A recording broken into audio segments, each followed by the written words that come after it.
Hello, hello, good evening. Welcome again to another live session with the Minding Our Business Financial Academy. Let me start out with saying sincere apologies. Last Sunday, we had some technical issues, so we weren't able to go live, but we're going to pick up this week exactly where we left off 2 weeks ago. We are still working our way through the 7 account framework. So thank you and welcome to all of you who are joining us on this live series. So again, we've been walking our way through this framework that I developed over a decade ago with really how to divide your finances in a sort of system that's manageable. At first, it seems like a lot, but if you start account by account, one by one, you'll get to the point where you're able to develop this entire system that you can manage. But before I get ahead of myself, let's of course start with a scripture biblical reference.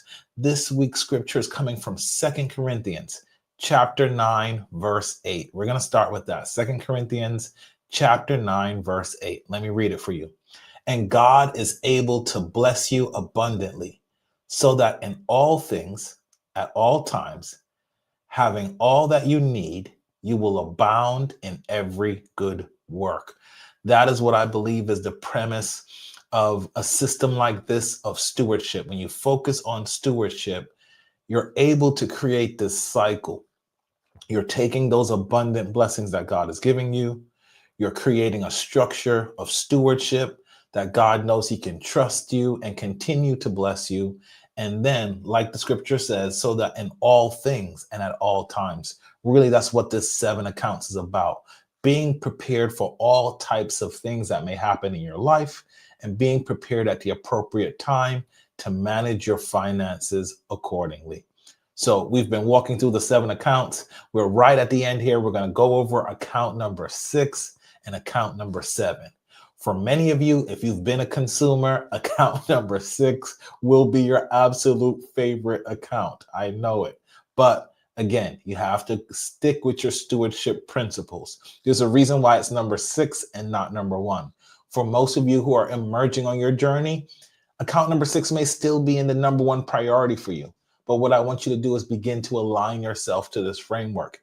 This is not theory. This is really a roadmap.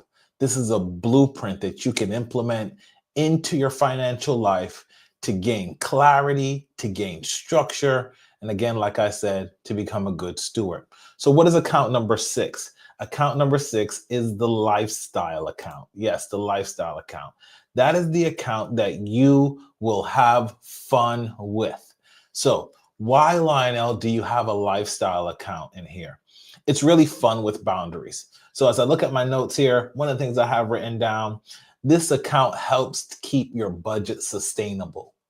If you don't budget the fun, if you don't budget the enjoyment, it makes the entire thing arduous, right? And there's some scripture references I can attach to having fun, to attach to enjoying the blessing. Many of us know them by heart. You don't need me to pull those out and expound on those. So that's why I stuck with 2 Corinthians. But having pleasure in the abundance with what God is blessing you with is a key part of this framework. And like I said, it brings balance to it. So what is the lifestyle stuff? It covers stuff like non-essentials. Really, that's what it is. It's non-essentials. It's not the needs, it's the wants. Things like our shopping, vacations, hobbies. Here's a big one for me, education. Your education should be a part of your lifestyle. There's some absolute ridiculous statistics about adults and reading books cover to cover beyond the age of 19. The statistics are abysmal. We do not educate ourselves beyond what we call here in America high school and early stage college. Many Americans do not educate themselves beyond that. Now, I know YouTube and these other vehicles for independent learning have come online, have become more prevalent. But for me, education is a big part of my lifestyle and my budget. So I won't expound on that too much. I'll get back to it a little later in this live. So we don't want to bust our budget. So we want to factor in the fun. Now, the difference is here When you plan for it with the lifestyle or the spending account, then it is enjoyment under control. I grew up in a culture, I'll tell you a quick story. I grew up in a culture where people would get paid and almost like clockwork after work on a Friday night, they would say things like, "Oh, I'm going to go get me a new pair of sneakers." Back then, we used to call them kicks. I don't know if they still call them kicks. They're probably called something else now. They would get things like, I don't know, a new sweatsuit, a new outfit, things to make themselves feel better. And here, I'm going to go back to this. I talked about this a couple of weeks ago. I would usually always hear that growing up justified by this: I've worked hard and I deserve it. That was usually the reason that people justified buying things during the weekend or right after they got paid for self-fulfillment.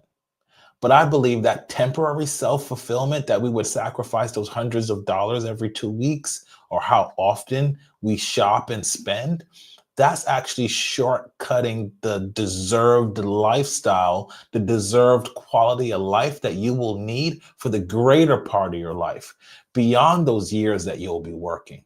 There's a finite portion of your life, if you're blessed, that you'll be working.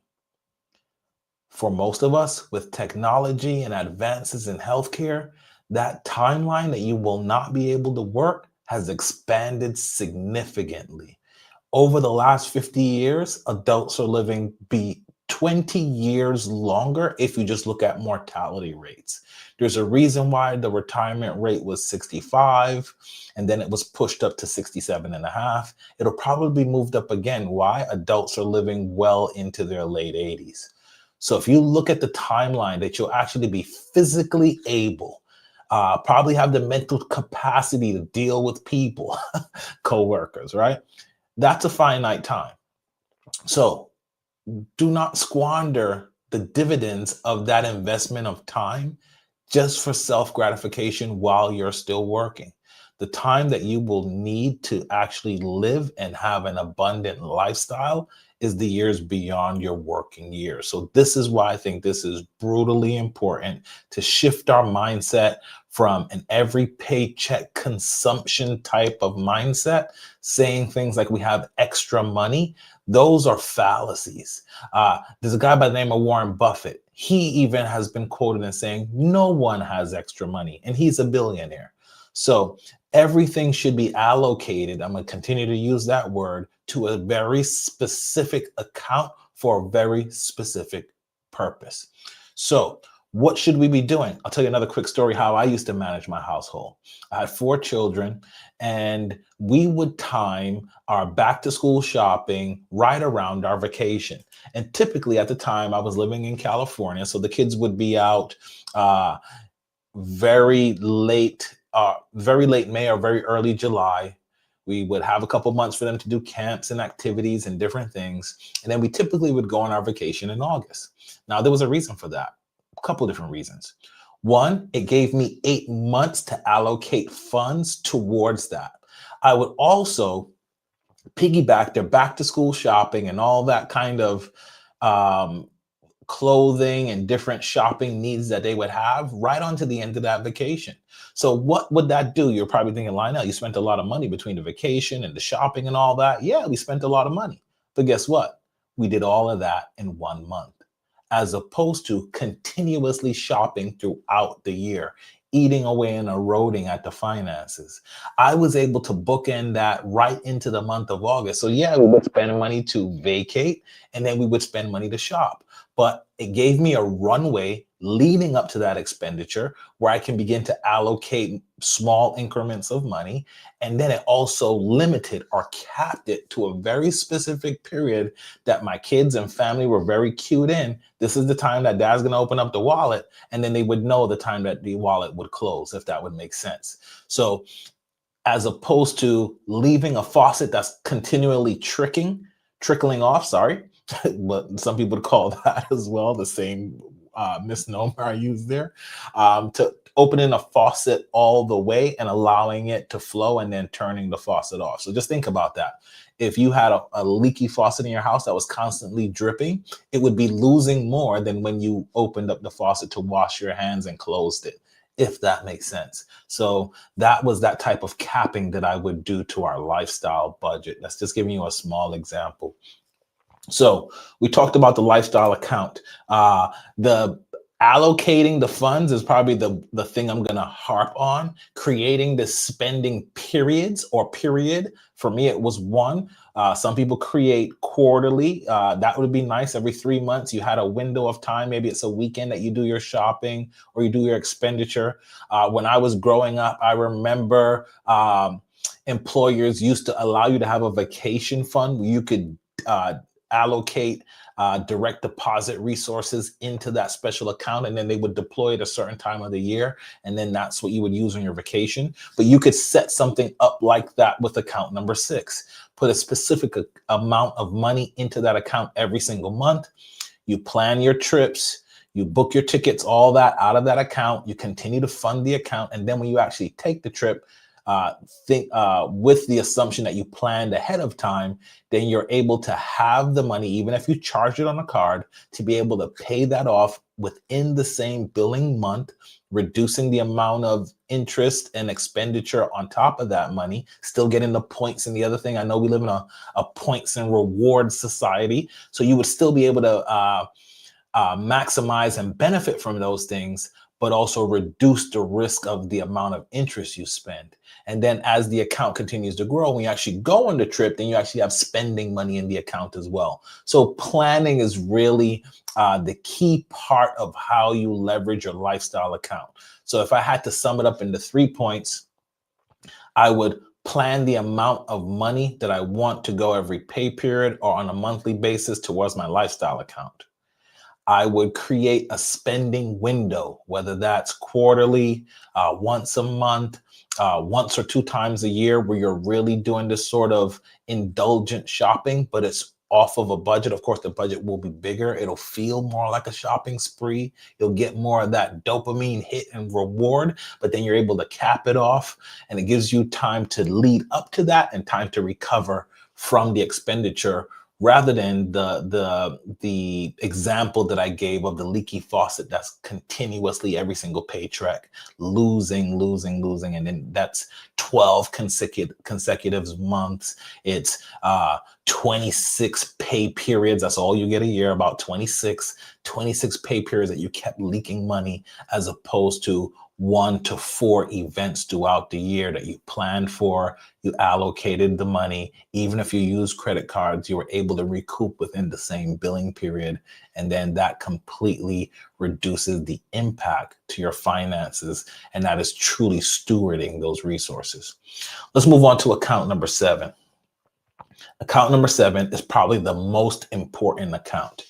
But if you don't establish the pre-existing accounts, from giving to setting up your house's savings, your household operations in that operating account, reducing your debt repayment, and then getting to the point where you have your things that you own, such as cars and assets, you have that maintenance fund for them, and then you get into your lifestyle stuff and you know how much expenditure you're going to have, this account won't be as effective.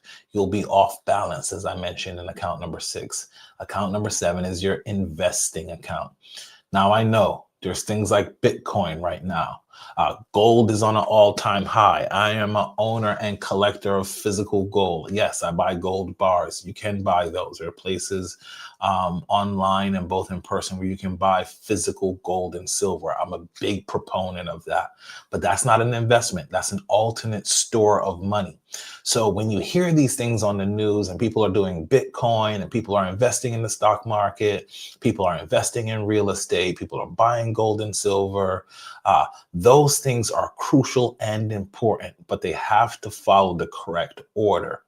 What happens is we gamble, we don't invest. We hear people talk about, hey, I just bought this thing. Hey, I just invested in this thing. And we take funds that are needed for other aspects of our life. We put it into those investments, not maybe fully understanding the terms, how long the money will be tied up, what is the risk involved with that investment. And then it throws our budget off, and then we're scrambling to find other money to meet the needs of the other 6 accounts that I mentioned. That lifestyle, maintaining your assets, I'll use that term. Also some liabilities if it's a car or a home that you live in. Uh, and then having money to keep your bills paid regularly. If you jump around and you go to deploying assets into investments before you have that foundation of operating account, of a opportunity fund that's actually savings in case something happens with your employment or your health, getting to the point where you have an investing account and donate and putting money towards investments is really an off balanced approach. And if one of your investments doesn't pan out, then it puts you into a very critical situation where those dollars that you thought were going to come back multiplied, they do not, then it has further thrown your budget and your stewardship model completely off kilter. So I caution you with the investment account. Notice when I talked about the opportunity fund, I talked about getting 3 months of your household expenses first. Then when you get to 6 months, then you look for an asset to deploy. So notice that stability is first before we begin to reach into wealth building and wealth growth. Now, what do you do and what is the opportunity account set up for? It's really set up for building wealth and legacy. Impact is a big thing for me as well. You want to invest in things that you understand, that resonate with you. I call it building out and establishing your investor DNA. There are things out there that I will never invest in. Why? I don't understand them. They don't interest me. So if someone comes along telling me a story about how they made money in this thing, sector, investment that I don't understand and is not of interest to me, I listen to them politely, but it doesn't shift my thinking. It doesn't shift my actual dollars and where I allocate them to, because it would only be a gamble. There's an old saying, the risk lies not in the investment, the risk lies in the investor. The risk is on you, really. It is not in that thing. If you don't understand that thing, it's hard for you to leverage it properly. There are a lot of stories in real estate about one of my mentors. He tells a story about he had bought a 40-unit building. He was losing money on the building. He sold the building to his buddy, who happened to be his real estate agent, who helped him find the building. And he took the money that was left and invested it into other assets that grew. But his buddy who bought the building from him, that was a poor performing asset, turned it into an incredible investment for himself. Why? He understood the neighborhood. He understood the market. He understood the type of property. And my mentor, who was investing remotely and didn't understand all those things, wasn't able to pull the same levers, market the property in the right way, get the right people in there. So it underperformed because he didn't understand the investment that he had in his hand. So there's an old saying, one man's trash is another man's treasure. That was a perfect example of that. And that's really how investments work. If you do not understand it, you do not know how it works, you do not know the levers that you can pull or leverage inside of the investment to maximize the investment, I would say stay clear of it. So, what can we do with our investing account? You can invest in stocks, bonds, mutual funds, real estate, commodities like oil and gas. Insurance is another big one. There's all types of investments. So, what do I recommend as the first investment you make with your investment account? It's the investment in education. Understanding what are the types of investments that interest you and that you are willing to educate yourself to learn enough about to be able to leverage the investment properly. So I would first start out with courses. There's plenty of influencers and operators in various markets who offer courses, who teach people how to do what they have done. I'm one of those people. Second, mentorship. Find someone who has done what you're looking to do, even if you have to pay them. The money that you spend is better than the mistake you will make in that investment. Trust me, it has been documented. You can learn from the mistakes of others. That's something that I grew up hearing from my mom. I was someone who had 7 older brothers. And I remember I was a little boy and there was an issue. One of my brothers had got into some trouble. And I remember my mom sitting me down and saying, son, a wise man learns from other people's mistakes. A fool finds out for himself. And that has stuck with me throughout my life. I try not to make mistakes that others have made myself. I try to be educated, find out what others are doing, the mistakes they have made, the wins that they've had, and begin to develop a roadmap and a plan that's similar to or includes mitigation plans and ways to avoid the risk and ways to capitalize on their successes. So I would say invest in books, courses, and mentorships that will allow you to get more information about the sectors, about the different industries, about the different type of investment products that are out there before you begin to put dollars into those investments. I also highly, highly recommend actually writing out the definition of what your investor DNA is. What are the things you like? What are the things you're interested in learning? What are the things you believe are valuable? Base this based on research and actual factual data. And then within that DNA, also write out the things that you wouldn't invest in, the things you don't understand, so that when those things come across your table, the no is an easy no and you don't have any remorse. People are going to make money all types of ways. Just understand the ways that are comfortable for you. In that investor DNA, make sure you write out what your risk tolerance is. What are you willing to lose? What are you willing to sacrifice in order for that benefit? For me, one of the big things is TV. I don't watch TV outside of sports. I have my sports teams, one of which is playing now and doing well. But I watch that and I limit it to that. And I really don't get involved with binge watching series and movies and all the different things. I really don't spend a lot of time on that because I need that time to educate myself on the areas that I invest. So begin to allocate a portion of the money that's left over if you put your entire budget in place. If you build out those other 6 accounts I talk about, begin to allocate some funds towards your investing plan and begin educating yourself first with those dollars. Find out more about these areas that you're going into, and then begin to allocate dollars into these investments. All right.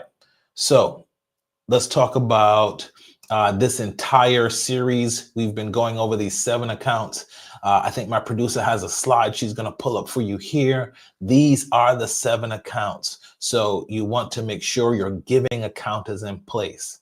Separate that tithe, that offering, that charitable donations. It's all tax deductible. It is a great foundation for any budget giving. It encourages gratitude and growth. To your opportunity fund, that is saving for yourself first. Start out with a goal of 3 months, then try to push that goal to 6 months. Once you get to the 6 months, begin looking for investments to deploy the capital into. 3, your operating account. For some people, this may be 1. If your household is offset, if you're getting finance charges and overdraft fees, this operating account has to be set up. Automate your household. Allocate the appropriate dollars into your operating account so your household is working seamlessly. You can take that stress over off your back of paying bills and looking at the bills constantly. You still want to review them, but you don't want to be stressed about doing the same repetitive actions every single month. Then 4, you want to set up that maintenance fund. You want to begin to put away some money towards maintaining the things that you own, whether it's your home, your car, if you have other lifestyle and recreational things like, RVs and 4-wheelers and motorcycles. You want to make sure you have the money to keep these things maintained. Then you want to make sure that you are paying down your debt. Your debt repayment fund is crucial because that's like putting money in a bucket and there's a hole in the back of the bucket. That hole is interest and finance charges. After that, you want to make sure your lifestyle is planned. Expenditure around vacations, shopping, hobbies, and different things are very specifically allocated for. You create windows of time where you do this type of expenditure, and then you cap it off, and then you have areas of time or seasons that you're not spending money actively on your lifestyle in order to balance out the other parts of your life. Then you want to make sure that you have an account that's designed to build wealth and grow the money that you've been working for in order to have that true abundant lifestyle beyond your working years. So this has been the 7 account framework. I hope it's been helpful for you. Again, I will Business Financial Academy. Visit us there.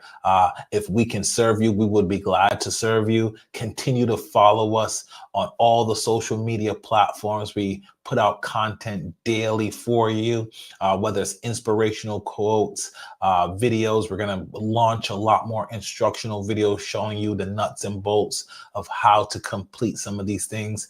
But really, our goal is to serve you in becoming a better financial steward over the blessings God has given you. So again, as always, stop scrolling and go out and mind your own business.